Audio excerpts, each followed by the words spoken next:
क्योंकि कोविड वो किसी के लिए, आई don't want to say it this way, but किसी के लिए ब्लेसिंग थी, किसी के लिए ब्लेसिंग नहीं थी.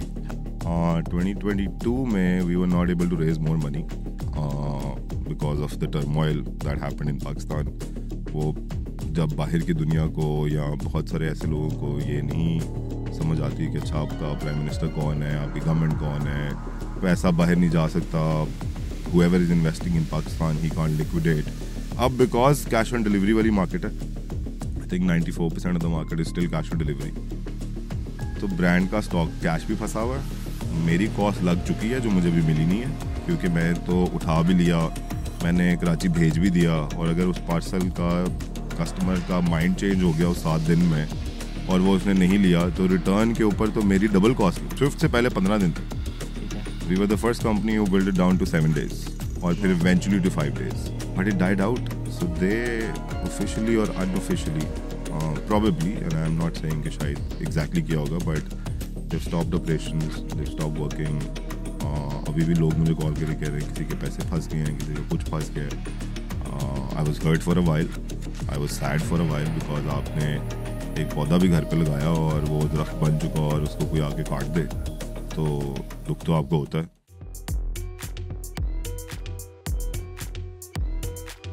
अस्सलाम वालेकुम जी. आज हम आपके साथ फिर एक ट्रू एसेंस पॉडकास्ट के एपिसोड में मौजूद हैं, और आज का पॉडकास्ट कुछ खास है क्योंकि इसका नाम मैंने आउटकास्ट रख दिया.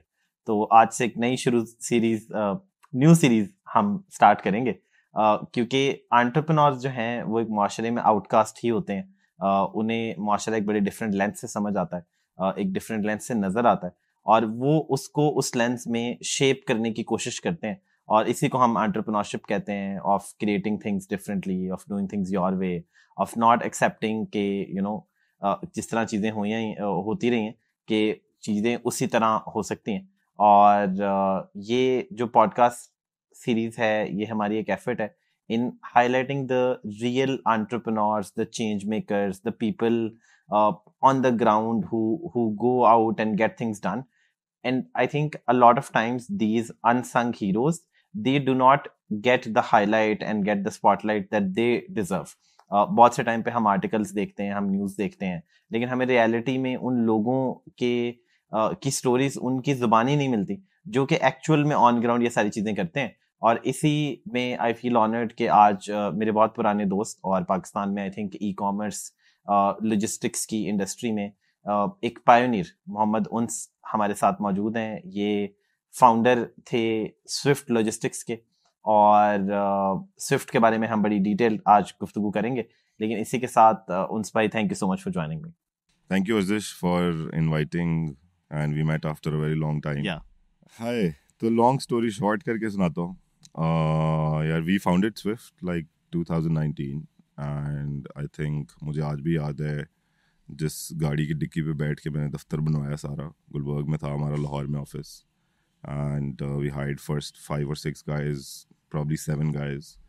हमने बड़ा जोशो खरोश से शुरू किया, और 7-8 लोग थे, थोड़ी सी डिलीवरीज करते थे, और वहीं पे वेयर हाउस था, वही ऑफिस था, सब कुछ. बस हमें था पहले ये शुरू करते हैं, फिर यहाँ से देखेंगे आगे कहाँ जाते हैं. And it went really well, और अचानक कोविड आ गया. ठीक है. एंड ब्लेसिंग इन डिस्गाइज, क्योंकि कोविड वो किसी के लिए, आई don't want to say it this way, but किसी के लिए ब्लेसिंग थी, किसी के लिए ब्लेसिंग नहीं थी. बट हमारे लिए ब्लेसिंग इन डिस्गाइज इसलिए थी क्योंकि कोविड से पहले पाकिस्तान की ई कॉमर्स मार्केट को उस तरह से बूम नहीं था. वो था ज़रूर, शायद it might have taken, or it might took 10 years to go to that point, but वो कोविड की वजह से वो 10 साल वाला काम शायद कुछ महीनों में, कुछ सालों में हो गया. ऐसे एक्सेलरेट हो गई चीज़. एग्जैक्टली. और राइट आफ्टर कोविड हम शायद 50 लोग थे, जो हम पहले 5 थे, और फिर हमने उसके फ़ौरन बाद इस्लामाबाद खोल लिया, फैसलाबाद खोल लिया, क्योंकि हमने सोचा था कि कन्वेंशनल लॉजिस्टिक्स कंपनी की तरह काम नहीं करना. और कन्वेंशनल तरीका ये था कि आप पूरा पाकिस्तान खोल लें, और फिर आप पेशावर भी डिलीवर करें, कराची भी डिलीवर करें, लाहौर भी डिलीवर करें, हर शहर में डिलीवर करना शुरू करते हैं. मेरा आइडिया ये था कि हर शहर में डिलीवर करना इतना इंपॉर्टेंट नहीं है. पहले आप जिस शहर में कर रहे हैं इस शहर में कर लें, फिर आप एक एक शहर करके ज़रूर खोलें, फिर उस शहर को आप give it your best and then launch another city. ठीक है. और हमने ये सोचा था कि शायद हम 3 साल में 4 साल में 10 शहर शायद 6-7 शहरों में चले जाएंगे, but again because of covid we I think launched 1 city after every 1 month. तो हमने जून 2021 में कोविड आया था, मार्च में कोविड आया था, जून में इस्लामाबाद खोला, अगस्त में फैसलाबाद खोला, उसके बाद पेशावर खोला, फिर 173 शहर खोले इन लास्ट 4 years। तो वाज गोइंग वेरी वेल, पैसे भी बड़े रेस किए। और my idea of logistics was कि how can we outgrow out of this conventional method? How can we do something different than everybody else is doing? And then at the same time, how can we all sit together, logistics companies, and make it a market or make it an industry? क्योंकि उससे पहले 2 नाम थे बड़े और बस वही थे, और फिर बहुत सारे छोटे छोटे बीच में, हम भी बहुत छोटे से थे। बट मुझे था कि either we can beat them or we can collaborate and work together towards an industry. क्योंकि आप देखो मेडिकल के अंदर अगर आपने फार्मास्यूटिकल ने किसी चीज़ की प्राइस बढ़ानी है, सब मिलके बढ़ा देते हैं। अगर ट्रांसपोर्ट ने किसी की प्राइस बढ़ानी है, सब मिलते हैं और प्राइस बढ़ जाती है। टायर इंडस्ट्री के अंदर, ट्रैक्टर इंडस्ट्री में, गाड़ियों की इंडस्ट्री में हर चीज़ की प्राइस एकदम बढ़ती है और एकदम गिरती है। ऐसे कमोडिटीज में अक्सर ये एग्जैक्टली। तो मेरा विजन ये था कि ये लॉजिस्टिक्स तो कमोडिटाइज हो जाएगी, तो इससे पहले कि ये कमोडिटाइज हो, let's sit together as well as an industry. तो उस पर भी बहुत काम किया। And then eventually Pakistan being Pakistan, 2022 में we were not able to raise more money because of the turmoil that happened in Pakistan. वो जब बाहर की दुनिया को या बहुत सारे ऐसे लोगों को ये नहीं समझ आती कि अच्छा आपका प्राइम मिनिस्टर कौन है, आपकी गवर्नमेंट कौन है, पैसा बाहर नहीं जा सकता, whoever is investing in Pakistan, he can't liquidate, he can't take the money out। तो बहुत सारी चीज़ें बदल जाती हैं, और फिर उसकी वजह से बहुत सारा मैस था कि लोग निकाल दो। मैं अगेंस्ट था लोग निकालने के, मैं अगेंस्ट था कि या तो आप ऊपर वाली लेयर निकाल दें, क्योंकि आप नीचे वाली लेयर निकालेंगे तो 20-30-35 हज़ार का बंदा है, कितने के बंदे निकालेंगे? तो अगर आप 10 बंदे निकालेंगे तो 3 लाख रुपए निकला। वो 3 लाख रुपए से it's not gonna make a difference.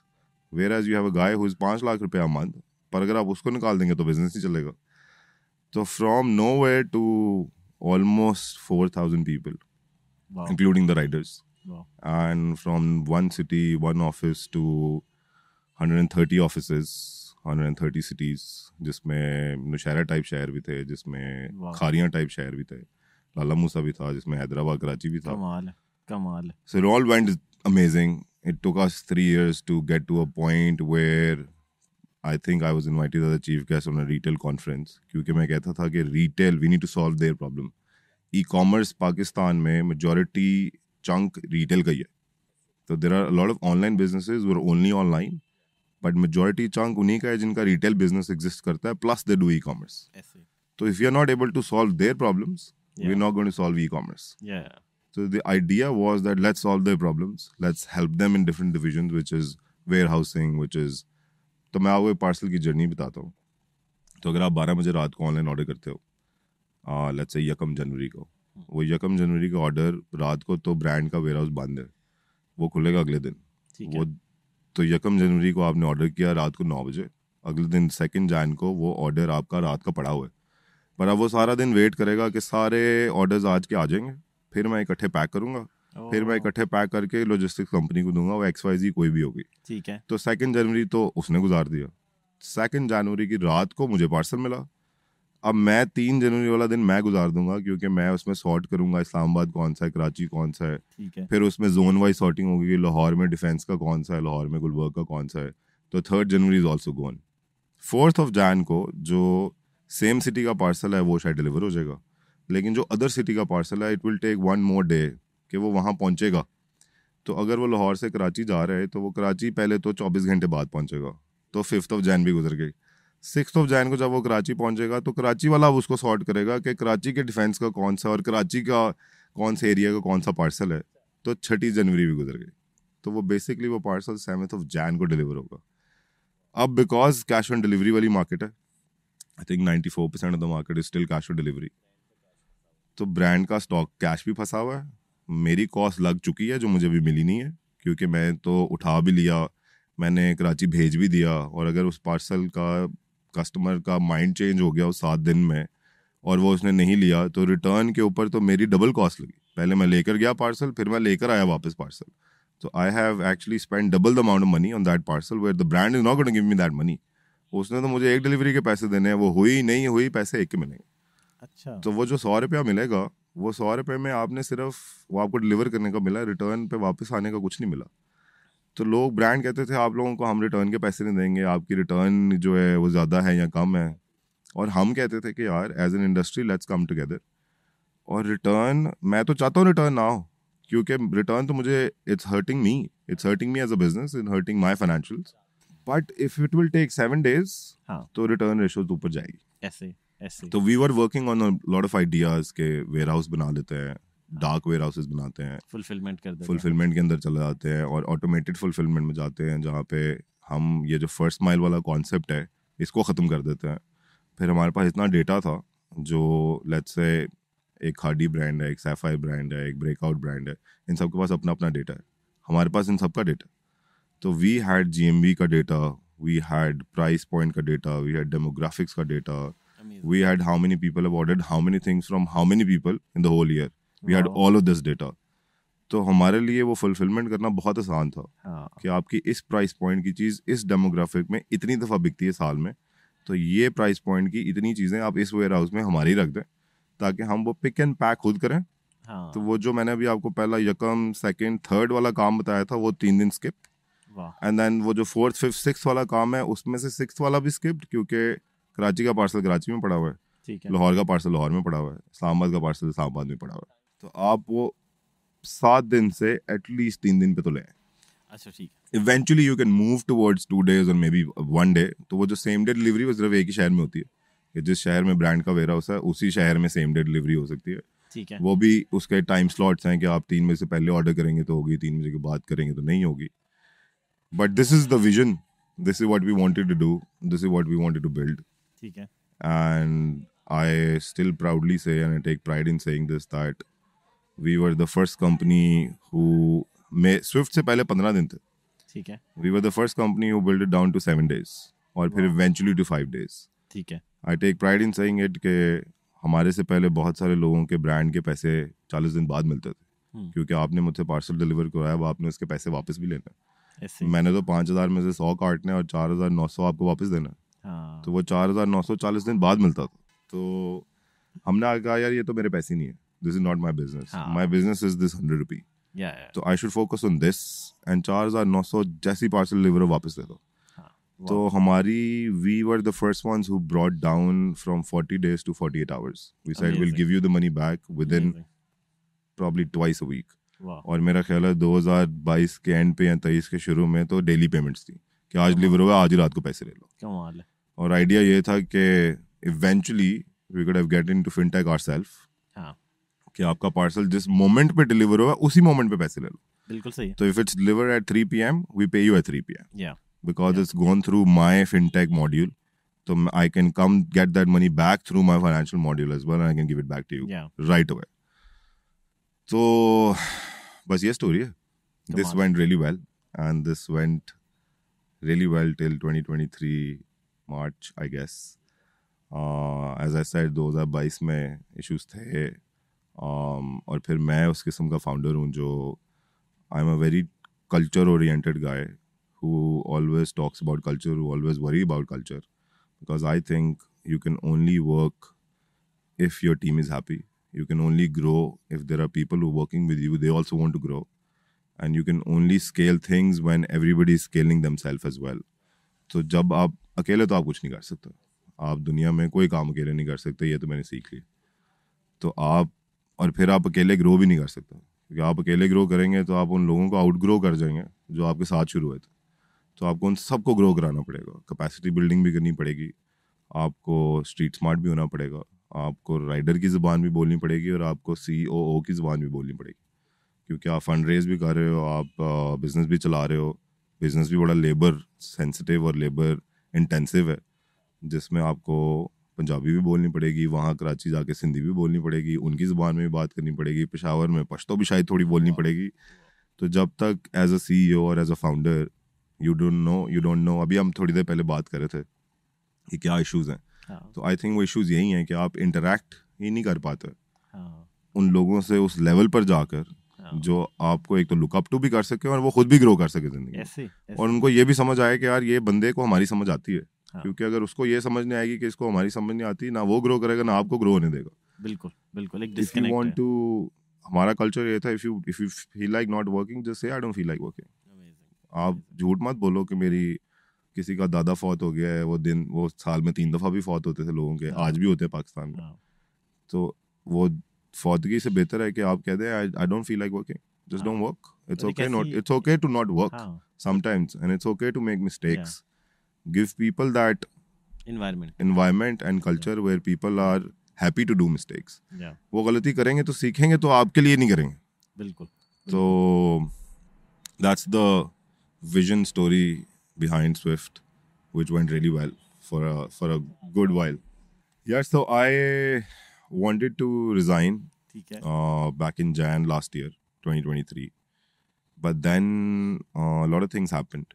And as I said, there was a lot of pressure to fire a lot of people, to maneuver things.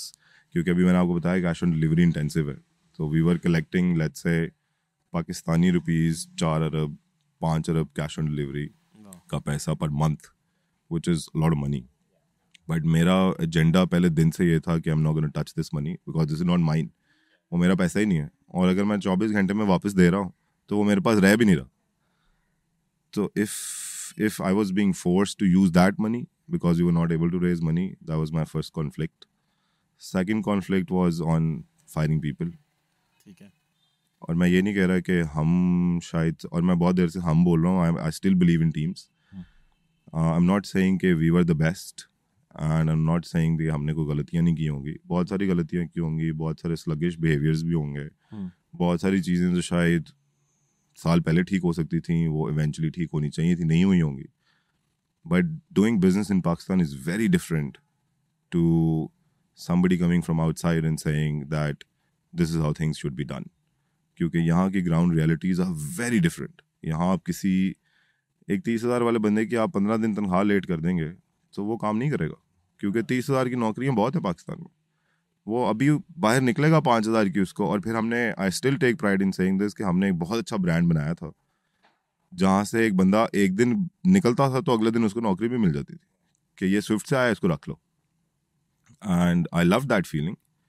But और मैं यही समझाता था लोगों को, अपने इन्वेस्टर्स को भी और बोर्ड को भी, कि ये यहाँ से निकलेंगे और ये कल नौकरियाँ लग जाएंगी. ये लगता है बाहर बैठ के कि पाकिस्तान में नौकरी नहीं है, पाकिस्तान में बहुत नौकरी है. नौकरी वालों को, अभी भी हम यही डिस्कशन कर रहे थे कि नौकरी वालों को लोग नहीं मिलते, लोगों को नौकरी नहीं मिलती. बट ये एक छोटा सा सेक्टर है, छोटी सी इंडस्ट्री है. हर टाइम राइडर शॉर्ट है, हर टाइम वेयर हाउस के लोग शॉर्ट है, थोड़ी सी टेक्निकल लेबर हर टाइम शॉर्ट है. तो टेक्निकल लेबर हर किसी को चाहिए. तो अगर किसी ने ऑपरेशन सीख ली है एक दफ़ा तो वो अब हर किसी को चाहिए. अब डजेंट मैटर वो ग्रेजुएट था, वो मास्टर्स था, वो नहीं था, उसने काम कर लिया, उसने काम कर लिया, उसको वो काम आता है. अब जिसने उससे वो काम करवाना है उसको एक दिन में रख लेगा. फिर ये कॉन्फ्लिक्ट्स थे, फिर बहुत सारी बातें हुई, फाइनेंशियल एम्बेजलमेंट, और I don't want to name it, but a lot of things being said. ठीक है I took a step back and I said, क्योंकि जब मुझे पता था कि ऐसा कुछ नहीं है, और मुझे ये भी पता था कि ऑडिट्स हुए हैं और एक ऑडिट और करवा ले, तो एक तरीका ये था कि ये पॉडकास्ट मैं साल पहले कर लेता. एक तरीका ये था कि मैं चुप करके बैठता और मैं सिर्फ देखता क्या हो रहा है कि निकलता क्या और निकलता क्या है. ठीक है. तो वो मैंने कोई 6 महीने देखा आराम से कि क्या निकलेगा. और बहुत सारे लोगों को मुझसे बहुत शिकवे भी थे, मेरी टीम के लोगों को भी शिकवे थे कि बट निकला कुछ नहीं, कुछ भी नहीं निकला ना, कुछ निकला नहीं, कुछ हुआ नहीं. And eventually it all died out. और अब हुआ ये कि मैं अभी पहले भी तुम्हें कह रहा था कि अगर ये बहुत ज़बरदस्त आउटग्रो कर जाती तो it would have been good for me, would have been good for everybody else. But it died out. So they officially और unofficially probably, and I'm not saying कि शायद exactly किया होगा, but they've stopped operations, they've stopped working. अभी भी लोग मुझे call करके कह रहे हैं किसी के पैसे फंस गए हैं, किसी का कुछ फंस गया है, तनख्वाहें मिली हैं, नहीं मिली हैं, but whatever happened. And I'm like, यार, I've not been part of it. It's been a year. I was hurt for a while. I was sad for a while because आपने एक पौधा भी घर पे लगाया और वो दरख्त बन चुका और उसको कोई आके काट दे तो दुख तो आपको होता है. तो फिर आपने अगर 7 लोगों से उठाकर 4,000 लोग और एक ऑर्डर से उठाकर हज़ारों ऑर्डर्स और 7 लाख रुपया रेवेन्यू से उठाकर करोड़ों रुपए के रेवेन्यू और ज़ीरो फंडिंग से लेकर मिलियंस ऑफ डॉलर्स की फंडिंग, एक दफ्तर से उठकर 130 दफ्तर या 170 दफ्तर और इतनी सारी इन्वॉल्वमेंट और फिर एक ब्रांड से उठकर आप 4,000 ब्रांड्स और डिलीवरीज और कैश और फिनटेक और वेयर हाउस और I don't know what not. तो of course you will be hurt, of course you will be sad. I was hurt, I was sad for a while. ठीक है. But then I had to move on and I was like, let's move on. Yeah, life doesn't stop. I've learned the lessons. I figured out कि मेरी गलतियाँ क्या थी and I've also figured out कि कौन सी ऐसी गलतियाँ थी जो मेरी नहीं थी बट मुझे सीख लेना चाहिए कि ये वाली किसी को भी नहीं करने देनी. ठीक है. तो अब आपका अगला एंडेवर क्या है, क्या चल रहा है, कहाँ मसरूफियत है? यार so I basically traveled in, ये सब कुछ हुआ मार्च एंड पे. I went out to Dubai, London, a lot of other countries क्योंकि मुझे था जून जुलाई के मिड पे मैं गया कि अच्छा मेरा पाकिस्तान से भी दिल चढ़ गया, मेरे पाकिस्तान के लोगों से भी दिल बुरा हो गया बिकॉज आई वाज हर्ट. और जब आप हर्ट होते हो फिर आप रैशनल तो सोचते नहीं, फिर आप कहते हैं बस पाकिस्तान में ही रहना. तो I wanted to move out. I didn't move out but I did move out at that point. So I went and I met a lot of people. I think I met probably 150 people in 3 months. And that means 150 companies, 150 startups. And eventually I met a guy who was running a law firm in London. And they wanted to open investment legs. They wanted to do something for startups. And I realized that it's enough of me sitting on this side of the table. I should sit on the other side of the table now. Which is because they figured out and I also figured out. मैं कहा यार तुम best हो due diligence के लिए क्योंकि तुमने अपनी भी करवा के देख लिया और लोगों की भी करके देख लिया. आई थिंक कि एंटरप्रेन्योर्स की, फाउंडर्स की ये बड़ी मजे की बात है कि जब वो हारते भी हैं तो वो जीत ही रहे होते हैं. आप स्टार्टअप करते हैं, चैलेंजेस आते हैं, अपेरेंटली दुनिया को लगता है अच्छा ये स्टार्टअप फेल हो गया, बट एज एन एंटरप्रेन्योर आप तो ग्रो करते हैं क्योंकि आप उन फेलियर से सीखते हैं. मेरे ख्याल से अलमिया ये है कि जब एंटरप्रेन्योरशिप की एक हाइप थी, जब स्टार्टअप्स को बड़ी फंडिंग मिल रही थी तो बहुत ज़्यादा कंटेंट था कि फाउंडर कैसे बनते हैं, एंटरप्रेन्योर क्या होता है, स्टार्टअप क्या होते हैं. आज अगर 4 स्टार्टअप फेल हो गए हैं जिसपे शायद हमने इतनी थॉरो रिसर्च भी नहीं की कि क्यों हुए, तो बड़ा एक नेगेटिव परसेप्शन हो गया है. हमारी यूथ अब स्टार्टअप नहीं करना चाहती और हालांकि ये जो एक्सट्रीम है ये सही नहीं है. आई थिंक कि पाकिस्तान में जो स्टार्टअप्स बहुत ज़्यादा फेल हुए उसमें इन्वायरमेंट का एक बड़ा सिग्निफिकेंट रोल था. इस मुल्क में वैसे ही कारोबार करना बहुत मुश्किल है, स्टार्टअप्स जनरली ज़्यादा मुश्किल होते हैं पूरी दुनिया में.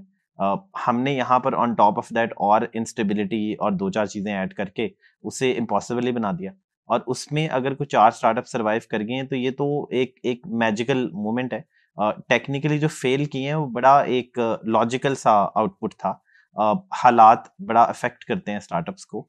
वो उस तरह स्टेबल बिजनेसेस नहीं होते जिस तरह बहुत से और बिजनेसेस हैं. बट आप जिस तरह आपने स्विफ्ट की जर्नी शेयर की, आई थिंक के और फाउंडर्स को आना चाहिए.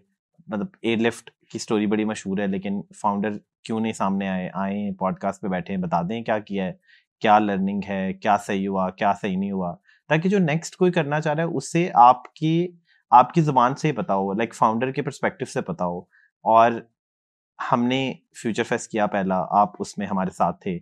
हमारे से वहां पर कुछ गलतियां हो गई, वो उस तरह डिलीवर नहीं हुआ जिस तरह हमने कमिट किया था, प्लान किया था.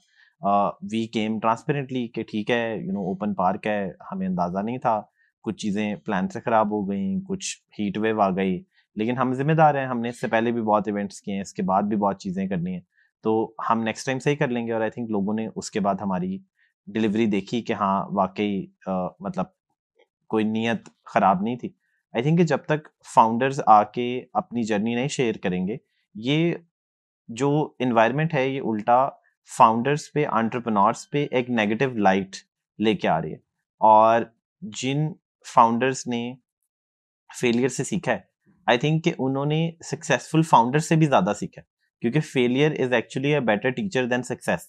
If you do something and you don't do it well, you fail at it, you do mistakes. That is how you learn what not to do next times, right?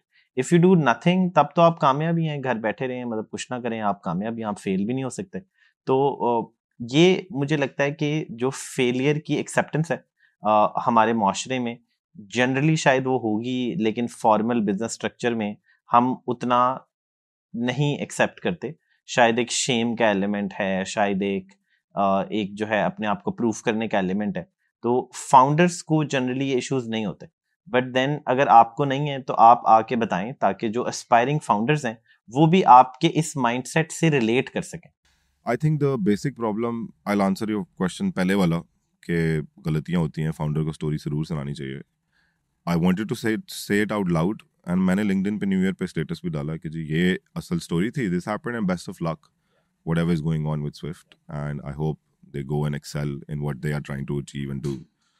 और एक founder को खुद से बाहर आकर ये कहना कि I wish the best of luck to the company which I founded to somebody else is it's a very difficult thing, and it's a very big thing as well. But then I've learned that it's okay. It's you fall in love with your business, but then fall in love to an extent, because you have to fall in love with somebody else or something else again. Failure होगा, कुछ नया करोगे, फिर उससे भी तो मोहब्बत करनी है. तो I think you are right कि आपको अपनी गलती भी माननी चाहिए, आपको और दूसरी गलतियां भी हाईलाइट करनी चाहिए. Stay within the limits, but sure, just go out loud and tell people what happened in the world and lessons learned, and then eventually you move on, and everybody moves on. वो मेरे 4000 बंदे भी move on कर चुके होंगे, और कर चुके भी हैं, मैं सबसे मिला हूँ, और मैं भी मूव ऑन कर गया हूँ, और people who invested in the business वो भी मूव ऑन कर गए. This will hurt to a lot of people, but then eventually everybody will move on. So I think you're absolutely right. Everybody should come out loud and talk about it, because ये जो हम example set कर देते हैं, which you just rightly said, के जो हमारी youth है, जो नया बच्चा भी यूनिवर्सिटी से निकला है, वो जब घर जाके कहता है कि जी मैं स्टार्टअप करने लगा हूँ, तो उसके माँ बाप पहले उसको बिठा लेते हैं कि कौन सा स्टार्टअप करोगे, कैसे करोगे, वो बंद हो गया, ये बंद हो गया, इसने ये कर दिया, उसने. और फिर जनरल आप अगर मिडिल क्लास फैमिलीज में चले जाओ, तो उनकी नज़र में स्टार्टअप कुछ है ही नहीं. वो कहते हैं क्या स्टार्टअप, यहाँ कारोबार होता है, यहाँ कारोबार नौकरी होती है, तो यहाँ नौकरी करो या कारोबार करो, और कारोबार वो होता है जिसमें पैसे आते हैं. ऐसा कोई कारोबार नहीं है जिसमें पैसे लगते हैं. और ये जो पैसे रेज करने वाला मसला है, ये कोई रेज तो हमें समझ नहीं आती. And I personally come from a very middle class family, and I know this for a fact, because मैंने अपने साथ पिछले 10 साल में होते हुए देखा है. इवेंचुअली सबको समझ आ जाती है, क्योंकि वो आपको ही देख रहे होते हैं, और आप एक from scratch to you go to point A and then point A to point B, तो वो भी आपको देख रहे होते हैं कि अच्छा ये कह तो ठीक रहा था, ये point A तक तो आ ही गया, फिर वो देखते हैं अच्छा point B तक भी आ गया, कह तो ठीक रहा होगा, शायद कुछ तो होगा जो ये कर ही रहा है. लेकिन जब आप कुछ नहीं कर रहे होते तब तक तो इट्स अ डेड एंड. तो आप जब एक इस तरह की एग्जाम्पल सेट कर देते हैं बाहर आकर, जब आप बोलने लग जाते हैं, या आप अगर आप अंदर, तो आई थिंक कि आपको अपनी डर्टी लॉन्ड्री अपने तक रखनी चाहिए. Whatever that mess is, you should keep it yourself. उसका नुकसान है ना, देखो कंपनी बंद होगी, ये उसी का नुकसान है. इसका दुख मुझे आज भी है, इसका दुख सबको होगा, लेकिन कंपनी बंद नहीं होनी चाहिए थी. और वो हुई इसलिए क्योंकि हमने सबने मिलकर अपनी लॉन्ड्री पब्लिक कर दी. और मैं तब भी चुप था कि I should stay quiet and I should take a step back. मेरा ख्याल है मैं साल बाद तुमसे मिला हूँ, वरना मैं साल में शायद 10 दफ़ा मिल लेता था. तो I took a step back. I was like मैं जितने लोगों से मिलूंगा मैं एक वर्जन सुनाऊंगा, एक वर्जन उनके पास होगा, तो पहले वो सारे वर्जन सुन लें, फिर मैं एक वर्जन बता दूँ, फिर मैं एंड में बता दूंगा यार ये असल स्टोरी है, this is which make sense and this is logic, this is not logic. और फिर इवेंचुअली अगर एक वर्जन बिल्कुल ठीक हो वो सस्टेन करता है, जो वर्जन ठीक ना वो सस्टेन ही नहीं करता. तो I was waiting for that version two not sustain so I can bring out and build that version which is sustainable. So I waited enough, and through your podcast, which is Outcast, I would give this message to everyone that it's okay to do mistakes, it's okay to learn, it's okay to fail, and then there are few things that you should learn, but I also learned with time, and everybody learns with time. हम यहाँ बैठ के जितना मर्जी किसी को lecture दे दें, किसी को समझा लें, तो जो बच्चा अगर अपने माँ बाप की उस एज में नहीं सुनता, वो पॉडकास्ट वालों को भी नहीं सुनेगा. तो वो करके ही सीखेगा. तो कुछ लोगों को करके समझ आती है, कुछ लोगों को देख के समझ आती है। तो यहाँ देख के समझेंगे या करके समझेंगे, बेस्ट वे है करके समझें, क्योंकि आपको एग्जैक्ट पता चल जाएगा क्या गलत और क्या ठीक। And coming back to your second question which you said के why can't we build companies big enough, why can't we do it. तुम देखो 25 करोड़ आबादी है हमारी ऑलमोस्ट रफली, उसमें से 50% औरतें हैं, और 50% में से शायद, I am not quoting the right numbers, but I guess 5% औरतें काम करती होंगी उस 50% में से, बाकी तो काम ही नहीं करती। तो वो आबादी तो गई। फिर आपके बाकी बची आबादी में से 50% या 45% के आसपास लोग बच्चे हैं जो अभी कमाते नहीं हैं, और वो 18 साल से भी नीचे हैं या वो 25 साल से नीचे हैं। तो वो आबादी भी गई, वो कंज्यूमर्स हैं सारे आपके। तो एंड पे आपके पास इतनी सी आबादी बचती है विच इज़ प्रॉब्ली 30-40 मिलियन लोग जो कमा भी रहे हैं। फिर उसमें क्लासेस हैं SEC A B C D, फिर उसमें रूरल अर्बन है, फिर उसमें 4G पेनिट्रेशन है नहीं है, इंटरनेट यूज़र्स हैं नहीं है। तो एंड पे आपके पास इतनी सी ऑडियंस है कि आपने अगर आज एक लग्जरी ब्रांड बना लिया है सन ग्लासेस का, किसको बेचेंगे? वही 2 करोड़ लोग, 1.5 करोड़ लोग, 3 करोड़ लोग। इससे बड़ी तो आपकी टारगेट ऑडियंस ही नहीं है। कुछ बिजनेसेस में yes there is very big audience, जैसे ग्रोसरी बिजनेस है, वो हर घर पे चाहिए, FMCG है, वो आपकी डेली यूज की हर घर की जरूरत है, वो औरत भी यूज कर रही है। बट द इशू इज कि एक कमाने वाला है और 5 खाने वाले हैं। तो कमा तो एक ही बंदा रहा है, तो उसकी स्पेंडिंग पावर जो है, परचेज पावर, वो एक ही बंदे की ग्रो करेगी। But for example if he has a sister and if he has a brother and if he has wife, और ये चारों कमा रहे हैं, और फिर एक माँ बाप भी उस घर में रह रहे हैं, तो आप 6 लोग रह रहे हैं पर 4 कमा रहे हैं। वो घर की ग्रोसरी भी ज़्यादा आएगी, वो घर को डिलीवरी फी से भी मसला नहीं होगा, वो घर कपड़े भी पहनेगा, वो घर मेकअप भी लगाएगा, वो घर बाहर खाना खाने भी जाएगा, वो घर बाहर आउटिंग भी करेगा, वो घर वो सब करेगा जो बाहर की दुनिया से हम कंपेयर करके कहते हैं वो लोग करते हैं। तो जब तक हम अपनी औरतों को एजुकेट नहीं करेंगे, उनको काम करने नहीं देंगे, उनके लिए वो इन्वायरमेंट नहीं बनाएंगे जहाँ पे वो सेफ एंड साउंड तरीके से काम कर सकती हों। मैंने तो अपनी आज से 5-7 साल पहले तक यही देखा था, बैंक में औरतें कंफर्टेबल थीं, टीचिंग में बहुत कंफर्टेबल थीं, बट अब it's changing. See like corporate के अंदर औरतें हैं, सॉफ्टवेयर हाउसेज में औरतें हैं, सॉफ्टवेयर इंजीनियर्स हैं। मेरी अपनी लॉजिस्टिक्स कंपनी में 31% of the population was women, and we were the first company in Pakistan, and in last 10 years we were the first company in the world who introduced paid period leaves for women, which was acknowledged by Australian government, which was acknowledged by Italian government, which was acknowledged by Spanish government. We were mentioned in different magazines, we were mentioned in BBC, और वो कोई हमने PR नहीं की, बस एक status लगाया था, किसी को कोई पैसे नहीं दिए, it was all just picked up। और idea behind that was to empower women कि ये काम करेंगी तो ये जो हम बिजनेस ग्रो करना चाहते हैं, आधी पॉपुलेशन तो माइनस करके रखी हुई है। तो I think we need to focus on lot of other aspects as well. और फिर थर्ड थिंग इज कि हम प्रोडक्ट बेस्ड बिजनेस नहीं करते। अभी देखो ना पाकिस्तान में कितनी प्रोडक्ट्स हैं जो हमने बनाई है, क्या बनाया हमने, नेम इट। वो ब्लेड बनता है पाकिस्तान में FMCG को हटा दो, अच्छा ठीक है, ट्रीट ब्लेड बनता है। हाँ ट्रीट बनता है, और उसके अंदर भी डोमिनेशन जो है वो ज़्यादातर आपकी मल्टीनेशनल कंपनीज हैं, FMCG में भी। बट हमने ऐसा कौन सा स्टार्टअप है जिसने बड़ी ज़बरदस्त प्रोडक्ट्स बनाई? तो वी डोंट हैव एग्जांपल्स। ये माइक हमारा नहीं है, ये सोफ़ा भी, ये कपड़ा बाहर से आया होगा, इसके अंदर की लकड़ी भी हमने बाहर से इम्पोर्ट की होगी, ये लाइटें लगी हुई हैं, ये सारी लाइटें बाहर से आई होंगी, ये कैमरे भी बाहर से आए हुए हैं।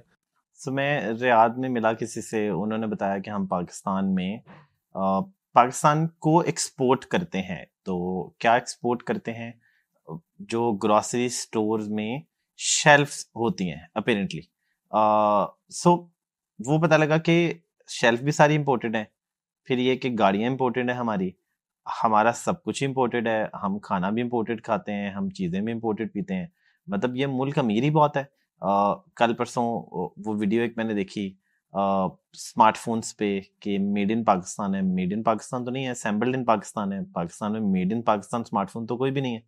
तो हम डिस्ट्रीब्यूशन और असेंबली और फ्रेंचाइजिंग के मतलब इतने बड़े कंज्यूमर हैं।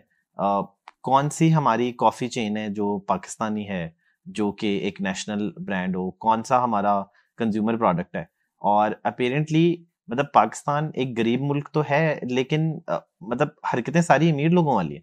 और हम चाय इंपोर्ट करके पीते हैं, वो हम दालें इंपोर्ट करते हैं, हर चीज़ हम इंपोर्ट करते हैं। और आई थिंक कि यूरोप में भी शायद लोग इतनी चीज़ें नहीं इंपोर्ट करते होंगे, 2-4 चीज़ें वहाँ भी लोकल बनती हैं, वहाँ पर भी काफ़ी लोकल इकोनॉमी से कंजम्पशन होती है।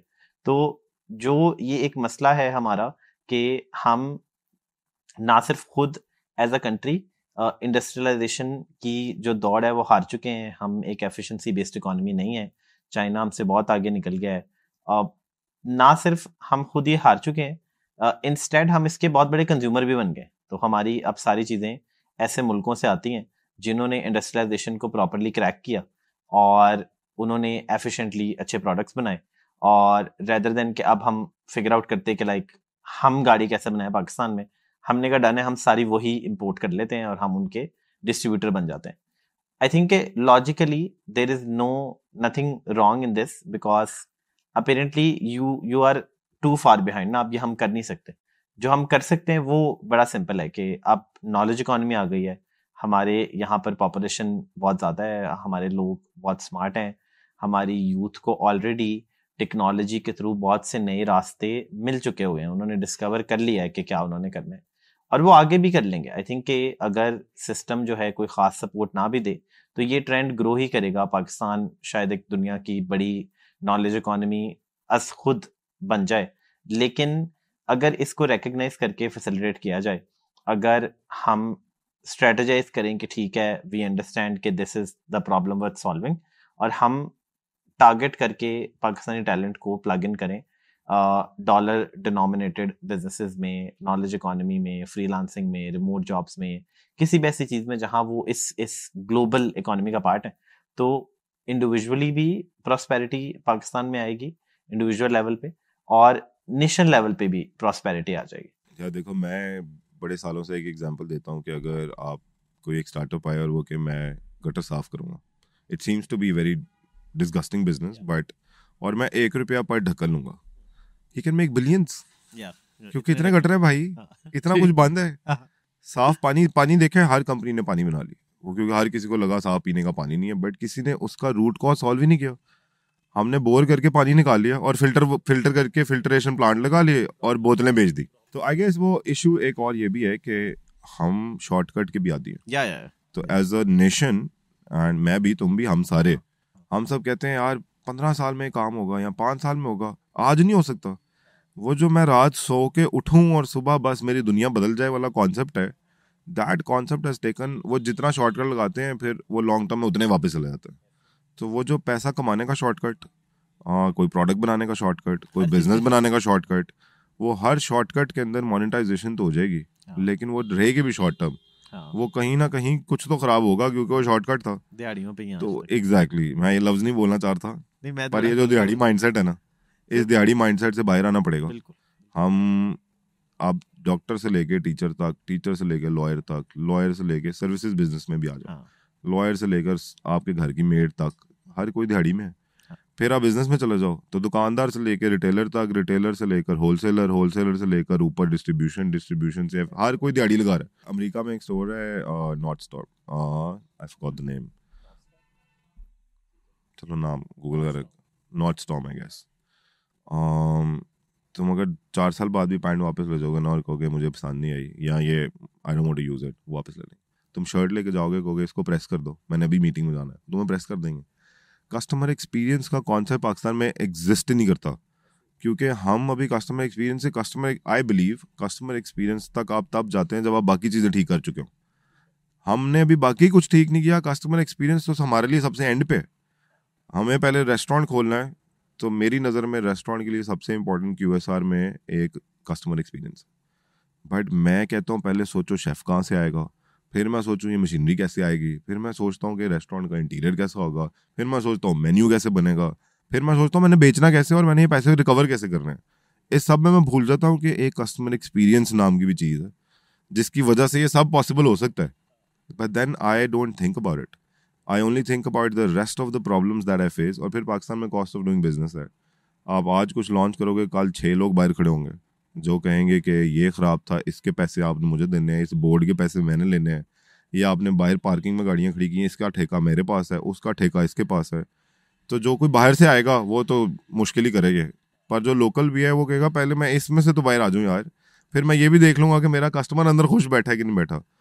तो वो this is a problem in Pakistan. आप बिल्कुल ठीक कह रहे हो कि 15 दिन के अंदर अंदर रिटर्न कर दें, वरना रिटर्न नहीं, आपने खोल लिया अब रिटर्न नहीं। But this is a two sided story.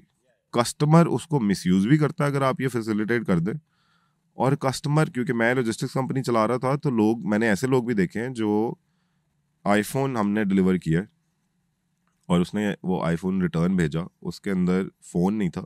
तो हमारा मैट्रिक होता है कि आपने जब कोई रिटर्न लिया है तो आपने उसका वेट किया, तो अगर लेट्स से उसका वेट है 4.483 ग्राम्स 0.20, और वापसी पे भी आपने वेट किया तो 483.20, चेक चेक, इसका मतलब ये खुला भी नहीं है, इसके अंदर कोई गड़बड़ नहीं हुई, ये वेट बराबर बराबर है, वापस भेज दो लेट्स से ग्रीन टैग को। उस बंदे ने आईफोन निकाल कर उसके अंदर तराशा हुआ पत्थर डाला हुआ था, एग्जैक्ट वेट एग्जैक्ट साइज।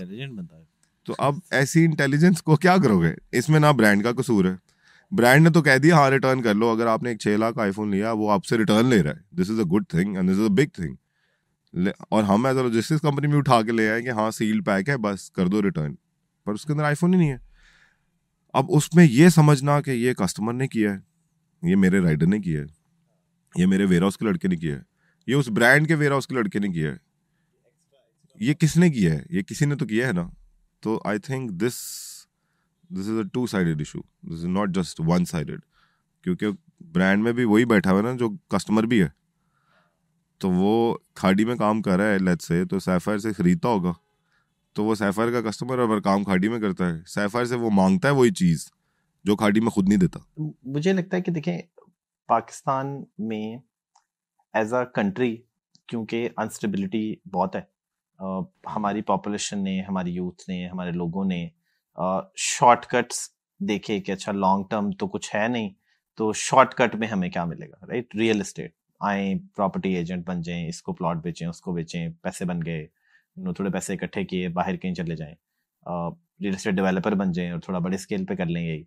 लेकिन मतलब ऐसी और भी एग्जांपल्स दे सकते हैं। बहुत जगह पे सवाल पूछा जाता है कि इश्यूज क्यों हैं। मुझे लगता है इश्यूज इसलिए हैं क्योंकि कभी सीधा रास्ता हमारे लोगों को मिला ही नहीं, कभी देखा ही नहीं, तो कभी ये पता ही नहीं लगा कि यार वो तो ज्यादा आसान है कि अगर आप सीधी लाइन पे चलते हैं तो तब भी आपको ग्रोथ मिलती है, तब भी आपको सब कुछ मिल जाता है। क्योंकि एक इतनी अनस्टेबल एनवायरनमेंट है, तो आपको ये पता नहीं है कि अगले 15 साल आप कहाँ होंगे, तो आप कभी अगले 15 साल वाला पाथ पिक नहीं करेंगे, आप 5 दिन वाला पाथ पिक करेंगे। आप कहेंगे यार ये 2 दिन में पैसे डबल, ये काम करना है, ऐसे हो जाएगा। तो आप हमेशा शॉर्टकट्स में शॉर्ट टर्म विंस को देखेंगे, आपका पर्सपेक्टिव ही है। लेकिन अगर इस कॉम को इनेबल किया जाए to see the right path, to see long term prosperity, और अगर इन्हें सही इन्वायरमेंट दी जाए, तो we have seen time and again Pakistanis who have performed really well, Pakistan से बाहर जाके कंपनीज बना के कंट्रीब्यूशंस करके, हम जहाँ भी जाते हैं पाकिस्तानी बड़े काम की चीज़ कोई कर रहे होते हैं, बड़ी मेहनती कौम है।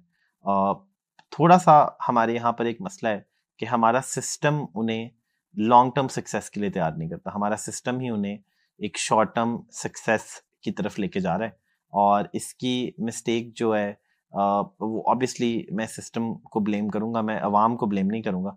और अवाम को एजुकेट करने की ज़रूरत है, अवाम को अपस्किल करने की ज़रूरत है, अवाम को बेहतर मौके प्रोवाइड करने की ज़रूरत है। और आई थिंक अगर अवाम को ये मौके नहीं मिल रहे तो अवाम को फिर ये बताने की ज़रूरत है कि आपका ये हक है, ताकि वो सवाल पूछ सकें। जब तक अवाम सही सवाल नहीं पूछेगी उन्हें सही जवाब भी नहीं मिलेगा। फिर उन्हें यही मिलेंगे, ये मतलब ये पुल और सड़कें और ब्रिज और सारा कुछ, उन्हें एजुकेशन मिलेगी नहीं। हम अपने मुल्क भी, मेरी नज़र में मुल्क चलाना भी एक कंपनी चलाने के बराबर ही सर 100%। इसमें भी वही रेवेन्यूज हैं, इसमें भी वही एक्सपेंसेस हैं, इसमें भी वही नेट इनकम है, सब कुछ वही है जो आप एक कंपनी में करते हैं। तो उसमें एक मार्केटिंग भी होती है, उसमें ब्रांडिंग भी होती है, जो हमें अपने मुल्क की भी करनी चाहिए। हमें अपने मुल्क को, बड़ी अच्छी करते हैं बैड ब्रांडिंग सारे, वो भी हम पर्सनली करते हैं वो भी हम खुद ऐसी हरकतें करते हैं बाहर जाकर जिससे हमारे पे एक ठप्पा लग जाता है कि ये बंदे इनके साथ काम नहीं करना। और in contrary if you see Indians where ever in any part of the world, वो सी पोजीशंस पे बैठे हुए हैं, हेड पोजीशंस पे बैठे हुए हैं, फिर वो प्रेफर भी करते हैं कि मैंने इंडियन ही रखना। तो फिर हम उनको ब्लेम करते हैं कि यार वो तो इंडियन है, वो तो मुझे रखेगा नहीं। शायद आप उससे ज़्यादा अच्छे होंगे काम करने में, बट हमने अपनी ग्लोबल पीआर भी नहीं की, ग्लोबल मार्केटिंग नहीं की, ग्लोबल ब्रांडिंग नहीं की, अपने मुल्क को पोर्ट्रे ही नहीं किया। आज भी अगर पोर्ट्रे करना कुछ शुरू किया है नॉर्दर्न एरियाज, बस कि ये देखें स्विट्जरलैंड से बेहतर ये गिलगित है, गिलगित इससे बेहतर ये हुंजा है, हुंजा से, which is also good, which is at least better than something, कुछ तो है ना, कुछ तो शुरू किया है। लेकिन वो एक पार्ट आता है, वो शुरू करते हैं, फिर वो डेड हो जाती है, फिर वो 3 साल बाद शुरू होगी, फिर कोई 3 साल बाद डेड हो जाएगी। तो वो आई थिंक ये एक सिस्टम का फ्लॉ है, कम से कम ये जरूर करना चाहिए, ताकि आप किसी को सपोर्ट, कोई मैं बाहर जाके प्राउडली कह तो सकूं यार I am a Pakistani, I have done this this, I still say it कि I have done this this this this this. वही एनवायरनमेंट थी, वही मुल्क की हालात थे जो आज भी हैं, कुछ गलत और कुछ नया नहीं था। तो क्या मैसेज है एक नए एंटरप्रेन्योर को कि करना चाहिए? या आई गेस जरूर करना चाहिए। ठीक है। एंड ये वो रेजिलियंस है ना एंटरप्रेन्योर्स वाली। नहीं जरूर करना चाहिए। एक चीज जरूर करनी चाहिए कि सिर्फ पैसे रेज ना करें, स्मार्ट मनी रेज करें। ये जरूर देखना चाहिए कि आप किससे पैसे रेज कर रहे हैं। मैंने बहुत गलतियां की है सिर्फ पैसे रेज करके, बट अगर आप ये देख के भी कर लेना कि मैंने किससे रेज किया और ये क्यों रेज कर रहा हूँ, और ये what value is he going to bring in my business apart from money, that is very very very important. Shortcut है ना, मैं भी कह रहा था, मैं भी इसी माइंडसेट से गुजरा हूँ ना जिंदगी में कि बस पैसे आ रहे आने दो, बंदे से क्या फ़र्क पड़ेगा या बंदों से क्या फ़र्क पड़ेगा। But I as of today I realize शायद 6 महीने वेट कर लो, जो आपने 6 महीने में करना मत करो, बट किसी और से स्मार्ट मनी रेज कर लो instead of just the money. And second thing which I guess for everybody who is doing something or wants to do something, के failure is okay, it's okay to fail, it's okay, don't be depressed, don't be sad, don't feel hurt, because this is going to happen, and I think this is good that this happened in this economy, और this is good कि तुमने हमने इस edges में ही देख लिया, क्योंकि ये एक साइकिल है जो पूरी दुनिया में चला है, यहाँ पे भी चला है, और अभी शायद थोड़े अर्से और चलेगा, but then eventually things will come out, और फिर एक दोबारा शायद साइकिल आएगा। This is how the world goes on. ये स्टार्टअप हम कह रहे हैं तो धंधा ही ना है, तो कारोबार ही, तो वो बिजनेस ऐसे ही है आपका। वो एक शालमी, उर्दू बाजार, राजा मार्केट, बोल्टन मार्केट, एक ये कारोबार है, और एक स्टार्टअप कारोबार है, और एक FMCG कारोबार है। यही 3 कारोबार है हमारे मुल्क में। तो यहाँ मार्केट वाला काम कर लें, और अगर आपने ये स्टार्टअप वाला काम करना है जिसमें नए आइडियाज़ और आपने कोई प्रॉब्लम सॉल्व करनी है, तो वो ऐसे ही आप प्रॉब्लम सॉल्व करेंगे, क्योंकि आप घर से तो पैसे लेकर नहीं आए। तो प्लीज़ पैसे किसी सही जगह से रेज करें, और प्रॉफिटेबल कंपनी जितनी जल्दी हो सकती बना लें, क्योंकि I agree economies of scale are very important and you have to get to that point where you can start making money, but sometimes we lose focus that, and I have done this mistake कि आप इतना economies of scale के बारे में सोचने लग जाते हैं कि आप फोकस लूज कर जाते हैं, और फिर आप सिर्फ स्केल पे सोचते रहते हैं। You forget about the bottom line, whereas bottom line is as important as the top line, because at the end of the day, that is going to save you. That is going to turn you into a real business instead of just being a startup. चाहे आप जितने मर्जी बड़े हो, तो real business जरूर बना लें जितनी जल्दी हो सकता है, और स्मार्ट मनी रेज करें। Yes, that's it. मैं इसी पॉजिटिव नोट पे चाहूँगा कि हम क्लोज करें कि बहुत अपॉर्चुनिटीज़ हैं इस मुल्क में, और चैलेंजेस शायद उससे ज़्यादा भी हैं, बट उसकी एक पॉजिटिव एस्पेक्ट ये है कि इस मुल्क में जितने भी चैलेंजेस हैं वो सॉल्व करने के लिए कोई बाहर से नहीं आएगा। ये हमारे मसले हैं, ये हमने खुद ही हल करने हैं। जब तक हम जिम्मेदारी नहीं लेंगे, हम हल नहीं करेंगे, ये हल नहीं होंगे। और अगर आप ये इनिशिएटिव ले लें कि आपने प्रॉब्लम सॉल्विंग करनी है, तो उसमें बड़े पैसे, मतलब यहाँ पर आप जो है एक अच्छा रेस्टोरेंट बना लें, एक अच्छी दही पर लेके रेडी भी लगा लें, तो उसमें भी आपको ग्रोथ मिल जाती है। लेकिन पॉइंट ये है कि आप अच्छा काम करें। तो एज लॉन्ग एज के आप कोई भी प्रॉब्लम पकड़ के उसका एक अच्छा सोल्यूशन दे रहे हैं, तो उसमें बहुत अपॉर्चुनिटी है, बहुत ग्रोथ है। और अगर हम जो पाकिस्तान के सारे चैलेंजेस हैं उनको रिवर्स एंगल से देखें, तो वो चैलेंजेस की वजह से ये मार्केट अभी तक ट्रूली ओपन नहीं हो पाई दुनिया के लिए। ये मार्केट सिर्फ हमारे लिए अवेलेबल है, इस जनरेशन के लिए अवेलेबल है, और इस जनरेशन के पास ये लाइफ टाइम अपॉर्चुनिटी है कि वो इसको इसकी जिम्मेदारी ले और इसको बिल्ड करे। और ऑब्वियसली चैलेंजिंग होगा, जो चैलेंजेस शायद आपने एक्सपेक्ट नहीं किए वो भी होंगे, लेकिन फिर रिवॉर्ड भी ज़्यादा है। और किसी ने तो करना है, तो व्हाई नॉट अस, राइट? और आई थिंक कि जिस दिन हमारी यूथ को, हमारी जनरेशन को ये समझ आ जाए कि हाँ यार ये हमारे ही मसले हैं और हमने ही हल करने हैं, उस दिन शायद ये हल होना शुरू भी हो जाएंगे। मे बी अभी ये मसले इतने बड़े हुए नहीं, मे बी अभी लोगों को शायद उतने बॉदर नहीं करती चीज़ें। जिस दिन करेंगी तो लोग सही कर लेंगे, मतलब हम भी चलते फिरते चीज़ें ख़राब होती हैं सही कर देते हैं, हमें बॉदर करती हैं। शायद कौम को बॉदर नहीं करनी चीज़ें, क्योंकि अगर बॉदर करती होती तो कोई तो निकलता फिक्स करने के लिए।